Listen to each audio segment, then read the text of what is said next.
यहां हमसे पूछा जा रहा है कि ये नीचे दिया गया जो सिस्टम ऑफ इक्वेशन है, एक कंसिस्टेंट है या इनकंसिस्टेंट है। x plus 2y is equal to 13 पहली equation, 3x minus y is equal to negative 11 दूसरी इक्वेशन। अब मैं आपको थोड़ा सा एक रिव्यू के तौर पर, याद दहानी के तौर पर बताता चलूं कि कंसिस्टेंट का मतलब क्या होता है। कंसिस्टेंट में हमारे पास कम अज कम एटलीस्ट वन सोल्यूशन, कम अज कम एक सोल्यूशन होता है इस सिस्टम ऑफ इक्वेशन, जबकि इनकंसिस्टेंट में हमारे पास कोई सोल्यूशन, नो सोल्यूशन, हमारे पास कोई सोल्यूशन नहीं होता।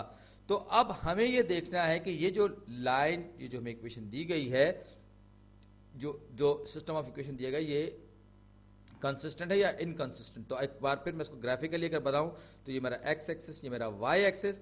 अगर दो लाइन इस तरह की हो, एक लाइन यूं गुजर रही है और दूसरी लाइन इसको काटती हुई कहीं से भी ऐसे गुजर रही है, और सिर्फ एक पॉइंट पर ये आप एक दूसरे को इंटरसेक्ट कर रही हैं, क्योंकि हम टू डायमेंशनल प्लेन की बात कर रहे हैं, तो फिर हम ये कहेंगे कि ये कंसिस्टेंट है। ये एक केस है कंसिस्टेंट का। और हो सकता है कि एक सूरत ये भी हो, ये मेरा एक्स और वाई एक्सिस है, कि एक स्ट्रेट लाइन है और दूसरी स्ट्रेट लाइन बिल्कुल उसके ऊपर ओवरलैप करती हुई गुजर रही है। पहली लाइन का हर पॉइंट दूसरी लाइन के हर पॉइंट के साथ मुकम्मल तौर पर ओवरलैप्ड है, तो हम इसको कहते हैं डिपेंडेंट सिस्टम कहते हैं। जबकि, और इसमें इन्फिनिट सॉल्यूशंस होती हैं, जबकि जब हम बात करते हैं इनकंसिस्टेंट की, याद रखिए ये दोनों की दोनों जो अभी मैंने बनाई हैं, ये कंसिस्टेंट की एग्जांपल्स थी, दो केसेस थे। और जब हम इनकंसिस्टेंट की बात करते हैं तो इसमें होता क्या है, फर्ज कीजिए कि एक लाइन कुछ इस तरह से गुजर रही है और दूसरी लाइन इसके बिल्कुल पैरेलल जा रही है, बिल्कुल वही स्लोप, लेकिन वाई इंटरसेप्ट मुख्तलिफ। तो ये दोनों की दोनों लाइनें, हरी और ये नीली लाइनें जो मैंने यहां बनाई हैं, ये दोनों की दोनों एक दूसरे के पैरेलल होंगे, कभी मिलेंगे नहीं, लिहाजा कोई सोल्यूशन नहीं होगा, इनमें कोई पॉइंट कॉमन नहीं होगा।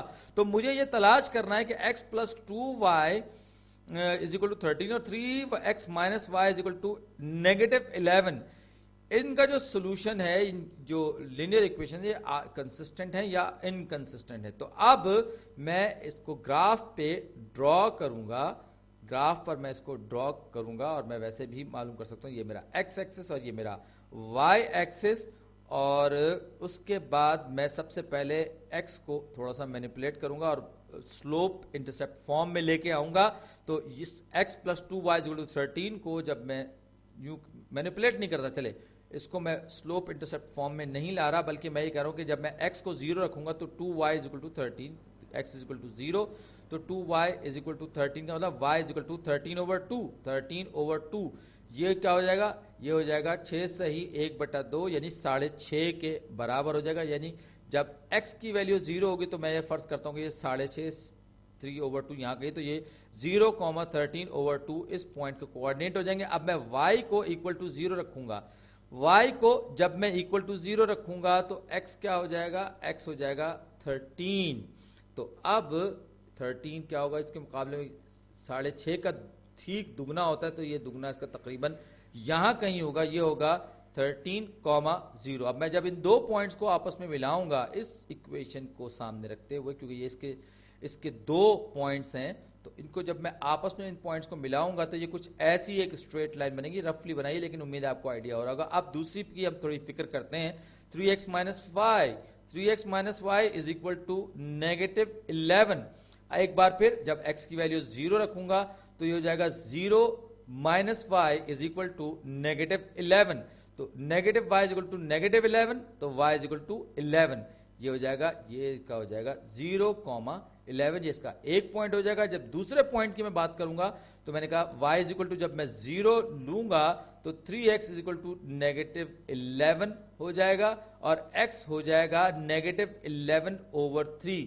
ये हो जाएगा 3 3 9, यानी कि ये हो जाएगा नेगेटिव डायरेक्शन में 3 सही 2/3 के बराबर हो जाएगा, यानी कि समझिए कि 3.25 से कुछ कम 3.67 के लगभग होगा नेगेटिव डायरेक्शन में। तो ये हो जाएगा पॉइंट, अगर ये 6.5 है तो ये यहाँ पर ये 6.5 है, तो ये इसका लगभग आधे के बराबर होगा, ये आधे से कुछ ज्यादा होगा बल्कि। तो ये जगह नेगेटिव 11 ओवर 3,0। अगरचे मैंने ये दोनों की दोनों इक्वेशन बहुत रफली ड्रॉ की हैं, लेकिन आप देखें कि ये मैं इनको पॉइंट्स को दोनों को मिलाया तो वाज़े तौर पर हमें नजर आ रहा है कि ये दोनों की दोनों इक्वेशंस ब्लू ग्रीन और पर्पल ये एक पॉइंट पर एक दूसरे को इंटरसेक्ट कर रही हैं इस वाले पॉइंट पे। मुझे नहीं पता और ना मुझे अभी इस बात से दिलचस्पी है कि इसके कोऑर्डिनेट्स क्या है, एक्स वैल्यू क्या है, वाई वैल्यू क्या है, लेकिन मुझे इतना पता चल गया कि ये कंसिस्टेंट सिस्टम ऑफ इक्वेशन है क्योंकि ये दोनों की दोनों स्ट्रेट लाइंस कम से कम एक पॉइंट पर एक दूसरे को इंटरसेक्ट कर रही हैं